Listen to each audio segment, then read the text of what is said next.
కేసీఆర్ విషయంలో దారి తప్పుతున్నారేమో ఆలోచించుకోవాలి. ఎందుకంటే ఆయన ఇబ్బంది పెడితే ఆ ఇష్యూ మైనస్ అవుతుంది. ఇదివరకు చంద్రబాబుని ఇబ్బంది పెట్టినందుకు జగన్మోహన్ రెడ్డి ఇబ్బంది పడ్డాడు.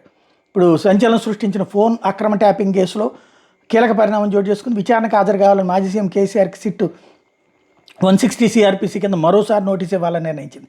ఎల్లుండి మధ్యాహ్నం 3 గంటలకు నందినగర్లో నివాసంలో విచారణ చేస్తామని చెప్పుకొచ్చింది. విచారణకు రావాలని గురువారం సిట్ నోటీస్ ఇస్తే కేసీఆర్ వెంటనే స్పందించారు. మున్సిపల్ ఎన్నికల్లో తలమునకలన్నందున మరో తేదీ ఇవ్వాలన్నారు. అందుకు సిట్ సుముఖత వ్యక్తం చేసింది. ఈ నేపథ్యంలో ఇవాళ 2వ విడత నోటీస్ ఇస్తోంది. తన ఎర్రవల్లిలో విచారించాలని కేసీఆర్ అడిగితే దానికి తిరస్కరించింది. న్యాయాధికారుల సలహా తీసుకున్నాము, నందినగర్లో ఇంట్లోనే చేస్తాము అని చెప్తోంది. ఆయన ఎక్కడ అడిగితే అక్కడ చేస్తే నష్టం ఏమైనా ఉందా, పోయేది ఏమైనా ఉందా? అనవసరపు గొడవ తప్పించి ఆయన్ని ఏడిపిస్తారు లేకపోతే అవమానించారన్నటువంటి పాయింట్ మాట్లాడడం తప్పించి అన్న ప్రయోజనం ఉంటుందా? బట్ మనం తప్పు చేసేటప్పుడు ఎప్పుడు కూడా అన్నీ రైట్ అని అనిపిస్తుంటాయి. అదే తర్వాతకు ఇరుక్కుంటారు.